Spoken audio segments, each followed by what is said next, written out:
Hi friends, welcome to Dhruva star circle.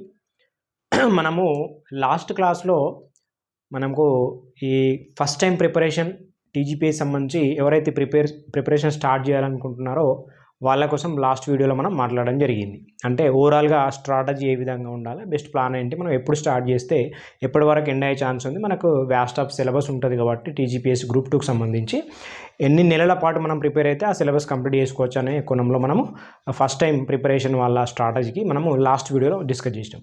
దానికంటే ముందు మనము ఆల్రెడీ ఇప్పటిదాకా మనము ఈ 2 ఇయర్స్ ఎవరైతే గత 2 ఇయర్స్ను మనకి ప్రిపేర్ అయ్యి ఇక జాబు మనము కొంచెం దగ్గరలో ఉన్నాం, లేదు జాబు మిస్ అయ్యే అవకాశం ఉంది అనుకున్న వాళ్ళు మరి మళ్ళీ ప్రిపరేషన్ స్టార్ట్ చేయాలా వద్దా అనే ఉద్దేశంతో మనం ఇంకొక వీడియో కూడా చేయడం జరిగింది.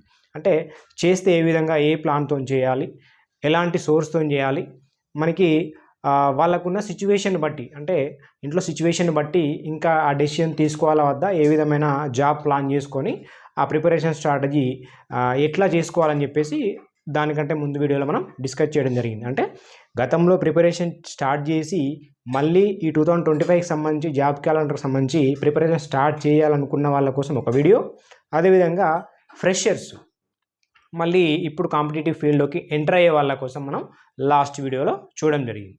ఈ వీడియోలో నేను ఆల్రెడీ లాస్ట్ వీడియోలో చెప్పడం జరిగింది, పేపర్స్ 4 ఉంటాయి కాబట్టి ఒక్కొక్క పేపర్కి సంబంధించి ఒక్కొక్క వీడియో కంప్లీట్ ఎక్స్ప్లెనేషన్ అనేది, ప్లాన్ అనేది మనము స్ట్రాటజీ కూడా డిస్కస్ చేస్తామని చెప్పడం జరిగింది. ఈ వీడియోలో మనము జిఎస్ పేపర్ 1 మనకు సంబంధించి జిఎస్ పేపర్ ఉంటుంది, గ్రూప్ 2కి సంబంధించి గ్రూప్ 3 కూడా as it is same paper 1 general studies అని చెప్పేసి ఉంటుంది. దానికి సంబంధించి ఈ వీడియోలో మనము స్ట్రాటజీ గురించి, అదేవిధంగా ఈ సిలబస్లో ఉన్న అంశాలు, దానికి మనము తీసుకోవాల్సిన సోర్స్, ఈ అంశాల మీద మనం డిస్కస్ చేస్తాం. రైట్, ఫస్ట్ వచ్చేసి మనము కరెంట్ అఫైర్స్ ఉంటుందండి. జిఎస్లో భాగంగా కరెంట్ అఫైర్స్ అనేది మనకి కీ రోల్. ఈ కరెంట్ అఫైర్స్లో భాగంగా మనకు బయట మనకి యూట్యూబ్ ఛానల్స్ కావచ్చు, లేకుంటే మ్యాగజైన్స్ కావచ్చు, చాలా అవైలబుల్లో ఉన్నాయి. రెగ్యులర్ వీడియోస్ చేసే వాళ్ళు కూడా చాలా ఉన్నారు. ఈ కరెంట్ అఫైర్స్కి మనకు బెస్ట్ సోర్స్ మనకి హనీ జిఎస్ క్లాసెస్ ఉంటుంది. హనీ జిఎస్ క్లాసెస్ మీరు ఫాలో అవ్వచ్చు. నేను యాక్చువల్గా హనీ జిఎస్ క్లాసెసే ఈ కరెంట్ అఫైర్స్ సంబంధించి ఫాలో అవ్వడం జరిగింది. మీరు దాన్ని చూసుకోవచ్చు. లేదు ఇంకా మీరు ఏదైనా మ్యాగజైన్ ఫాలో అయితే దాన్ని కూడా కంటిన్యూ చేసుకోండి. లేదు రెగ్యులర్గా మీరు నోట్స్ రాసుకుందాం అంటే ఇక దాన్ని మించి ఎలాంటి బెస్ట్ సోర్స్ అయితే ఉండదు. ఎవరైతే టైం కేటాయించుకొని ఒక 2 గంటలు టైం కేటాయించుకొని మనకి ఈనాడు పేపర్ కావచ్చు, హిందూ పేపర్ కావచ్చు, పిఐబి న్యూస్ కావచ్చు, ఇండియన్ ఎక్స్ప్రెస్ కొన్ని ఆర్టికల్స్ కావచ్చు, ఈ విధంగా పేపర్స్ కలెక్ట్ చేసుకొని దాంట్లో నుంచి న్యూస్ కలెక్ట్ చేసుకొని రాసుకుంటే అది బెస్ట్ సోర్స్ అవుతుంది, మన ఒరిజినల్ సోర్స్ కరెంట్ అఫైర్స్కి. అది మీ చాయిస్ కరెంట్ అఫైర్స్ అనేది. నెక్స్ట్ ఈ ఇంటర్నేషనల్ రిలేషన్స్ అని చెప్పేసి ఉంటుంది మనకి. దీంట్లో కూడా మనకి మెయిన్గా మనకి కరెంట్ అఫైర్స్ బేస్డ్ని ఉంటాయి క్వశ్చన్స్. దీనికి కూడా స్పెసిఫిక్ బుక్ అనేది మనకు పర్టికులర్గా బయట ఉన్నాయి అట్లా అని చెప్పేసి దాంట్లో నుంచి వస్తున్నాయి అంటే అదేం లేదు. మనకు కొంచెం ఈ స్కూల్ బుక్స్ మీద ఐడియా ఉండాలి. ఈ 10th క్లాస్ సోషల్ లాంటిది కొంచెం ఐడియా ఉండాలి.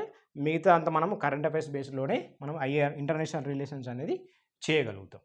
నెక్స్ట్ థర్డ్ సెక్షన్ చూస్తే, ఈ థర్డ్ పార్ట్ చూస్తే మనకి science and technology and general science and technology చూస్తే, ఇక్కడ జనరల్ సైన్స్ అనేసరికి మనకు మెయిన్గా స్కూల్ బుక్స్ కొంచెం చదివి ఉండాలి మీరు. స్కూల్ బుక్స్ మీద ఈ ఫిజిక్స్ కావచ్చు, కెమిస్ట్రీ కావచ్చు, బయాలజీ కావచ్చు, మనకు ఇవి ఐడియా ఉండాలి. ఇవి ఐడియా ఉంటే మనము ఓన్లీ ఈ సైన్స్ అండ్ టెక్నాలజీ కూడా మనకి సైన్స్ అండ్ టెక్నాలజీ సంబంధించి తెలుగు అకాడమీ, తెలంగాణకు సంబంధించి Telugu academy science and technology book ఉంది. దాన్ని బేసిక్స్ చూసుకొని మెయిన్గా అప్డేట్స్ అవసరం అంటే కరెంట్ అఫైర్స్. ఇక్కడ చూడండి 3 సెక్షన్స్ కూడా కరెంట్ అఫైర్స్ బేస్డ్లోనే ఉంటాయి. ఈ 3 కూడా ఒక జిఎస్ జనరల్ సైన్స్ తప్ప 3 కూడా మనము కరెంట్ అఫైర్స్లోనే కవర్ అవుతాయి. నెక్స్ట్ చూస్తే ఎన్విరాన్మెంట్ ఇష్యూస్, అదేవిధంగా డిజాస్టర్ మేనేజ్మెంట్.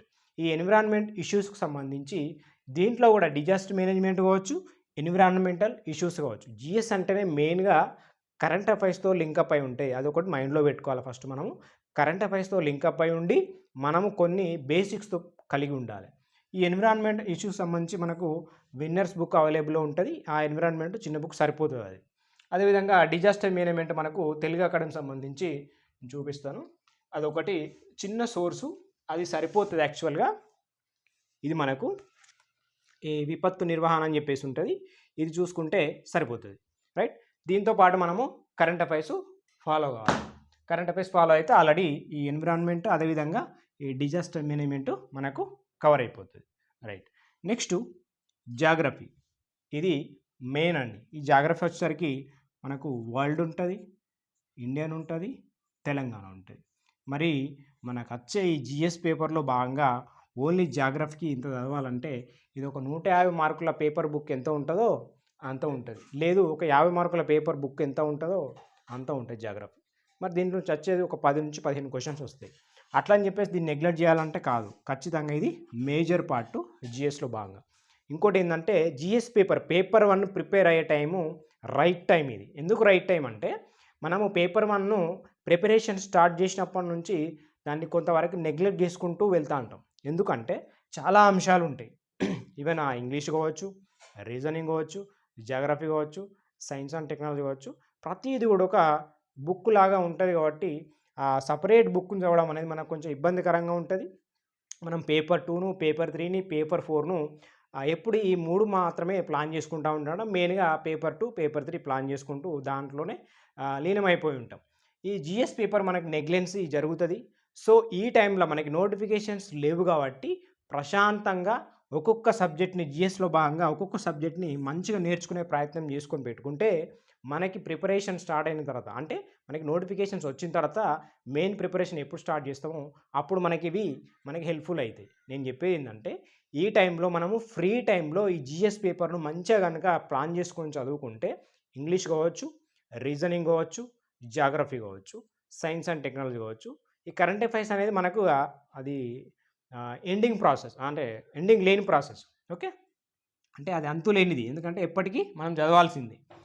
అయితే జాగ్రఫీని మాత్రం ఈ టైంలో మీరు ఆల్రెడీ క్లాసెస్ వినగలిగితే వినండి, చదవగలిగితే బుక్ తీసుకొని చదవండి. దీనికి మెయిన్ సోర్స్ ఏంటంటే మనకు తెలుగు అకాడమీ బుక్ కూడా ఉంది.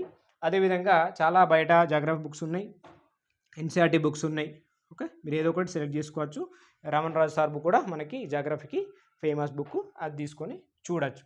తెలంగాణకు సంబంధించి అయితే మనకు ఆల్రెడీ తెలుగు అకాడమీ బుక్కే ఉంది. ఇది ఖచ్చితంగా తెలుగు అకాడమీ బుక్కే చదవాలి. తెలంగాణ జాగ్రఫీకి సంబంధించి తెలుగు అకాడమీ బుక్ మాత్రమే చదవాలి. Next history and cultural heritage of India, ఇది మనకు పేపర్ 2లో కవర్ అవుతుందండి. దీన్ని మనం స్పెసిఫిక్గా చదవాల్సిన అవసరం లేదు, 6th పార్ట్. నెక్స్ట్ 7th కూడా society, culture, heritage, arts and literature of India, ఇది కూడా మనకు ఆల్రెడీ సోషియాలజీలో భాగంగా, అదేవిధంగా కొంత హిస్టరీలో భాగంగా కూడా కవర్ అవుతుంది. నెక్స్ట్ ఇది పాలసీస్ ఆఫ్ తెలంగాణ స్టేట్, ఇది మనకు ఆల్రెడీ మన స్టేట్కి సంబంధించి గవర్నమెంట్ పాలసీస్ కావచ్చు, అదేవిధంగా కరెంట్ అఫైర్స్ కావచ్చు, స్కీమ్స్ కావచ్చు, ఇవి కూడా మెయిన్గా కరెంట్ అఫైర్స్ అని చెప్పొచ్చు. తెలంగాణ పాలసీస్ సంబంధించి మనకు కరెంట్ అఫైర్స్ అని చెప్పొచ్చు, లేకుంటే స్కీమ్స్ సపరేట్ ఉంటాయి. మనకు 2014 నుంచి కూడా కొన్ని ఓల్డ్ స్కీమ్స్ కూడా ఇప్పుడు మళ్ళీ అడుగుతున్నారు. అది అడగవచ్చు, అడగకపోవచ్చు, కానీ మనకు కొంత బేసిక్ అయితే ఐడియా ఉండాలి 2014 నుంచి. నెక్స్ట్ సోషల్ ఇంక్లూజన్, ఇది మనకు సోషియాలజీలో కవర్ అవుతుంది. ఇక్కడ సొసైటీ అనగానే మనకు సమాజకు సంబంధించి, కల్చరల్ సంబంధించి, హెరిటేజ్ సంబంధించి, ఆర్ట్స్ అండ్ లిటరేచర్ ఆఫ్ ఇండియాకి సంబంధించి మ్యాక్సిమం ఇది మనకి హిస్టరీలో కవర్ అవుతుంది. ఇది అండ్ ఇవి రెండు కూడా మనకు మెయిన్గా. ఇక్కడ మనకు సోషల్ ఇంక్లూజన్ అనేది కూడా పేపర్ 2లో భాగంగా మనకి సోషియాలజీలో కవర్ అవుతుంది. ఇది కూడా అంటే ఈ 3 పార్ట్స్ 6, 7, 8 అనేది ఇది మనకు తెలంగాణ పాలసీ కదా. 6, 7, 9 అనేది మనకి ఆల్రెడీ పేపర్ 2లో కవర్ చేసుకుంటాం. స్పెసిఫిక్గా మనము పేపర్ 1లో దీన్ని చదవాల్సిన అవసరం లేదు. అంటే ఇవి 3 మనకు ఎలిమినేట్ అయ్యే ఛాన్స్ ఉన్నది ఇక్కడ నుంచి. ఓకే, ఇదొకటి, స్పెసిఫిక్గా దీన్ని చదవాల్సిన అవసరం లేదు, అక్కడ కవర్ అవుతాయి. రైట్. నెక్స్ట్ రీజనింగ్ ఇంగ్లీషు, ఈ రీజనింగ్ ఇంగ్లీష్ అనేది ఒక్క రోజులో చదవద్దు, ఒక్క రోజులో అయ్యే పని కూడా కాదు. బేసిక్స్తో పాటు మెల్లిగా దాన్ని ఇంప్రూవ్ చేసుకుంటూ వెళ్ళాలి. అంటే ఇప్పుడు రీజనింగ్ ఉంది, రీజనింగు కంప్లీట్గా నాన్ మ్యాథ్స్ వాళ్ళకి ఖచ్చితంగా వాళ్ళు బేసిక్స్ క్లాసెస్ వింటూ, లేదు బేసిక్ ఏదైనా బుక్ కొనుక్కొని, ఆ బుక్ అంటే మనకి బయట ఇసాక్ సార్ క్లాసెస్ ఉంటాయి, ఇసాక్ సార్ బుక్ ఉంది. అదేవిధంగా మనకి పుప్పాల శివాజీ అని చెప్పేసి మనకి రీజనింగ్ అర్థమెటిక్ బుక్ ఉంటుంది, అది కూడా తీసుకొని చదవచ్చు. లేదు ఇంకెవరైనా క్లాసెస్ విని మీరు చూసుకోగలిగితే అట్లా కూడా ప్లాన్ చేసుకోండి. రీజనింగ్ అనేది ఒక్క రోజులో చదివే సబ్జెక్ట్ కాదు, అదేవిధంగా ఇంగ్లీష్ కూడా ఒకటే రోజు చూసే సబ్జెక్ట్ కాదు, ఎందుకంటే బేసిక్స్ ఉండాలి. ఇంగ్లీష్ అంటే మనకు గ్రామర్ పాయింట్ ఆఫ్ బేసిక్స్ ఉండొచ్చు చాలామందికి, అట్లా అది ఏది మైనస్ కాకుండా చూసుకోవాల్సిన బాధ్యత మనకి పేపర్ 1లో అవసరం. ఎందుకంటే మ్యాథ్స్ బ్యాక్గ్రౌండ్ ఉన్న వాళ్ళు మ్యాథ్స్ చేయగలుగుతారు, ఇంగ్లీష్ బ్యాక్గ్రౌండ్ ఉన్న వాళ్ళు ఇంగ్లీష్ చేయగలుగుతారు. కానీ ఈ రెండింటిని బ్యాలెన్స్ చేయగలిగితే మనం పేపర్ 1లో మంచి స్కోరు చేసుకోగలుగుతాం. ఇక్కడ మెయిన్ పార్ట్ మనకు లాస్ట్కి ఉంది, అయినప్పటికీ ఇది మెయిన్ పార్ట్ అండి. రీజనింగ్ అండ్ ఇంగ్లీషు ఇక్కడే మనకు 50 మార్క్స్ వస్తుంది. రీజనింగ్ 30 మార్క్స్, ఇంగ్లీష్కు 20 మార్క్స్ ఉన్నాయి. పేపర్ గ్రూప్ 3లో కావచ్చు, గ్రూప్ 2లో కావచ్చు. ఇక్కడ మనకి 50 మార్కులు ఉన్నాయి కాబట్టి మెయిన్ ఇప్పుడు మనము ఈ టైంలో రైట్ టైం అనేది జిఎస్కి ఏంటిదంటే, ఒకటి జాగ్రఫీ, రెండోది రీజనింగ్, మూడోది ఇంగ్లీషు. ఇవి 3 సబ్జెక్టులు మంచిగా చదువుకొని పెట్టుకోండి. మనకు నోటిఫికేషన్ వచ్చిన తర్వాత ఇవి చాలా హెల్ప్ఫుల్ అయితే మనకు ఒక 50 మార్కుల సబ్జెక్ట్ని మనం పేపర్ 1లో కంప్లీట్ చేసుకున్న వాళ్ళం అవుతాం. అదేవిధంగా సైన్స్ అండ్ టెక్నాలజీ కూడా చూసుకొని పెట్టుకోండి. కరెంట్ అఫైర్స్ అనేది కంటిన్యూస్ ప్రాసెస్, దాన్ని ఎక్కడ ఆపే ప్రసక్తే ఉండదు, ఆపద్దు కూడా. ఎందుకంటే అది డైలీ న్యూస్ పేపర్లో భాగంగా కావచ్చు, లేకుంటే మన నోట్ మేకింగ్లో కావచ్చు, ఏదో రకంగా కరెంట్ అఫైర్స్ అనేది మనం కవర్ చేసుకోవాలి. ఇట్లా ఈ 11 సెక్షన్లలో మనం ఏం చేయాలంటే, ఇక్కడ నేను 3 చెప్పినా కదా, ఇవి 3 ఎక్సెప్ట్ అంటే తీసేస్తే మనకు మ్యాక్సిమం ఒక 8 అయితే ఇక్కడ మనం చదవాల్సి ఉన్నది. మరి 8లో కూడా మళ్ళీ ఏమేమి ఉన్నాయి, 1, 2, 3 మ్యాక్సిమం ఇవి 3 అయితే కంప్లీట్గా మళ్ళీ current affairs, right, current affairs. మళ్ళీ తీసేస్తే ఎన్ని ఉన్నాయి మెయిన్గా అంటే ఒక 5 అయితే ఖచ్చితంగా చదవాలి. ఏంటిది అవి, ఒకటి ఇంగ్లీష్, ఒకటి రీజనింగ్, ఇంకొకటి మనకి ఇక్కడ కరెంట్ అఫైర్స్ 4 వస్తాయండి. కనుక పాలసీస్ ఆఫ్ తెలంగాణ అని చెప్పేసి ఉంది కదా, ఇది కూడా యాడ్ అవుతుంది. అంటే మొత్తం 4 పార్ట్స్ మనకి ఓన్లీ కరెంట్ అఫైర్స్ కిందకే వస్తాయి, 4 పార్ట్స్. ఇక మిగతా మనం చదివేది ఏంది, మెయిన్గా 4. ఆ 4 ఏంటి అంటే మెయిన్గా చూసుకుంటే ఇక్కడ ఒకటి ఇంగ్లీషు, ఒకటి రీజనింగ్, ఒకటి జాగ్రఫీ, ఇంకోటి సైన్స్ అండ్ టెక్నాలజీ. ఈ ఎన్విరాన్మెంట్ డిజాస్టర్ మేనేజ్మెంట్ కూడా మనకు ఆల్రెడీ కొంతవరకు దాంట్లోనే కవర్ అవుతుంది. దీన్ని కూడా మరీ స్పెసిఫిక్గా ఇన్డెప్త్గా చదవాల్సిన అవసరం ఏం లేదు. ఇవి మీరు డిజాస్టర్ మేనేజ్మెంట్ అనేది దీంట్లో బేసిక్స్ ఉంటాయి, ఇవి చూసుకొని మనం కరెంట్ అఫైర్స్ చదువుకుంటే సరిపోతుంది. ఎన్విరాన్మెంట్ కూడా అంతే, దాంట్లో కొంచెం బేసిక్స్ చూసుకొని కరెంట్ అఫైర్స్ ఫాలో అవ్వాలి. ఇక్కడ మెయిన్గా ఒకటే, జిఎస్ పేపర్ అనగానే మనము భయపడొద్దు. ఇక్కడ మనము ఒకటే స్ట్రాటజీ, ఇంగ్లీష్ను రీజనింగ్ గట్టిగా పట్టుకోవాలి, అదేవిధంగా జాగ్రఫీని మంచిగా చూసుకోవాలి. జాగ్రఫీకి చాలా టైం పడుతుంది నేర్చుకోవడానికి. బేసిక్స్తో పాటు క్లాసెస్ వినడం కావచ్చు, లేకుంటే ఒక బేసిక్ బుక్ తీసుకొని మీరు ప్రాపర్గా ప్రిపేర్ అయితే జాగ్రఫీని కూడా చేయవచ్చు. ఇవి 3 మంచిగా ప్లాన్ చేసుకుంటే కరెంట్ అఫైర్స్ ఏదో ఒకలాగా మనం చదివేస్తాం. మిగతా 3 సెక్షన్స్ అనేవి ఆటోమేటిక్గా పేపర్ 2లో కవర్ అవుతున్నాయి. సో ఇది మన పేపర్ 1కి సంబంధించి స్ట్రాటజీ ఏంటంటే, మనము ఆల్రెడీ ఈ రైట్ టైంలో భాగంగా ఒక 3 అయితే చదివి పెట్టుకోండి, ఇంగ్లీషు, రీజనింగ్, జాగ్రఫీ. మిగతాది సైన్స్ అండ్ టెక్నాలజీ కూడా చదివి పెట్టుకుంటే మనకు జిఎస్ పేపర్ అనేది చాలా ఈజీ అయిపోతుంది. కరెంట్ అఫైర్స్ చాలా గట్టిగా చదవాలండి. కరెంట్ అఫైర్స్ ఏదో ఒకప్పుడు లాగా మనము జస్ట్ డైరెక్ట్ బిట్ అయితే రావట్లేదు, చాలా ఇన్డెప్త్గా అడుగుతున్నాడు. కాబట్టి ప్రతి అంశం మీద డైలీ న్యూస్ పేపర్ని ఖచ్చితంగా ఒక 1-2 అవర్స్ అనేది మనం ఖచ్చితంగా మంచిగా చదవాలి. ఈనాడు పేపర్ కావచ్చు, హిందూ పేపర్ కావచ్చు, పిఐబి న్యూస్ కావచ్చు, ఈ కరెంట్ అఫైర్స్ ఏదైనా కూడా మంచిగా చదివి పెట్టుకుంటే తర్వాత మనం మ్యాగజైన్స్ గురించి ఇప్పుడే ఆలోచించద్దు. ఎప్పుడు కానీ మనం న్యూస్ పేపర్ అప్డేట్తో ఉండి నోట్ మేకింగ్ చేసుకోగలిగితే చాలా హెల్ప్ఫుల్ అవుతుంది. అది ఒకసారి నోట్ మేకింగ్ చేయగలిగితే మనం మర్చిపోం, రైట్. ఇది జిఎస్ పేపర్ 1 సంబంధించి ఇది స్ట్రాటజీ. ఇంకోటి ఏంటంటే, దీన్ని ప్రిపేర్ కావడానికి రైట్ టైం అనేది ఇదేనండి. ఇది ఇప్పుడు స్టార్ట్ చేయగలిగితేనే మనం బెస్ట్ స్కోర్ చేయగలుగుతాం. పేపర్ గ్రూప్ 2కి సంబంధించి, గ్రూప్ 3కి సంబంధించి డిసైడింగ్ పేపర్ ఏంటంటే ఎకనామీ పేపర్ కాదు, డిసైడింగ్ పేపర్ జిఎస్ పేపరే. జిఎస్ పేపర్లో మంచి మార్క్స్ వస్తాయి. ఎకనామీలో అక్కడ ఏం జరుగుతుందో ఎవరికి అర్థం కావట్లేదు అక్కడికి వెళ్ళేంత వరకు. సో పేపర్ అనేది అట్లా ఉంటుంది, కానీ జిఎస్ అట్లా కాదు.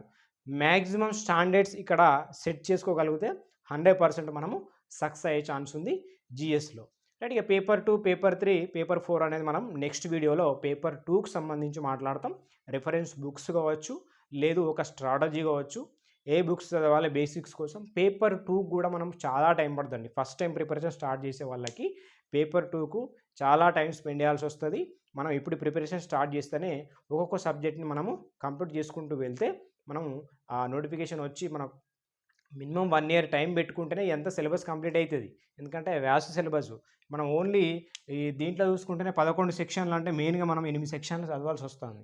8 సెక్షన్లు అంటే చెప్పుకోగానే కాదు, అది దాంట్లో సిలబస్ చాలా వ్యాస్ట్గా ఉంటుంది. జాగ్రఫీ చూసుకుంటేనే world geography, Indian geography, Telangana geography, ఇది ఒకటి. ఓకే, అట్లా ఈ ఎన్విరాన్మెంటల్ ఇష్యూస్ అనేవి కూడా మనకి చాలా టైప్స్ ఉంటాయి. దాంట్లో మనం ఇన్డెప్త్గా నేర్చుకోవాల్సిన అవసరం కూడా ఉంటుంది. అట్లా కరెంట్ అఫైర్స్ అనేది మనకి ఆ సముద్రం, అది ఎంత నేర్చుకున్నా కూడా తక్కువనే, ఎక్కడి నుండి బిట్ వస్తుందో కూడా తెలియదు. అట్లా జిఎస్ అనేది మనము మంచిగా పట్టు సాధించాలంటే ఒకటి రీజనింగు, రెండోది మ్యాథ్స్, మూడోది జాగ్రఫీ. ఈ 3 గట్టిగా పట్టుకుంటే మనము మ్యాక్సిమం స్కోర్ చేయగలుగుతాం. మిగతా వాళ్ళతో పోల్చుకుంటే మనం ముందుండగలుగుతాం. నెక్స్ట్ వీడియోలో పేపర్ 2 గురించి మాట్లాడతాం. ఇంకేదైనా దీనికి సంబంధించి ప్రిపరేషన్ స్ట్రాటజీ కావచ్చు, పేపర్ 1 సంబంధించి కావచ్చు, ఇంకా ప్రిపరేషన్ స్టార్ట్ చేస్తున్నాం అనుకునే వాళ్ళు కావచ్చు, ఇంకెలాంటి డౌట్స్ ఉన్నా కూడా మీరు కామెంట్ సెక్షన్లో కామెంట్ చేయండి. అదేవిధంగా మన ఛానల్ని, ధృవ స్టడీ సర్కిల్ ఛానల్ని కూడా సబ్స్క్రైబ్ చేసుకోండి. మీకు ప్రతి అంశం మీద అప్డేట్ అందిస్తూ ఉంటాను. అదేవిధంగా ధృవ స్టడీ సర్కిల్ అని చెప్పేసి మనకి టెలిగ్రామ్ ఛానల్ ఉంటుంది, దాంట్లో జాయిన్ కండి. మీకు ఎలాంటి అప్డేట్స్ అయినా కూడా మీకు ఆ గ్రూప్లో అందుబాటులో ఉంటాయి. Okay, thank you so much.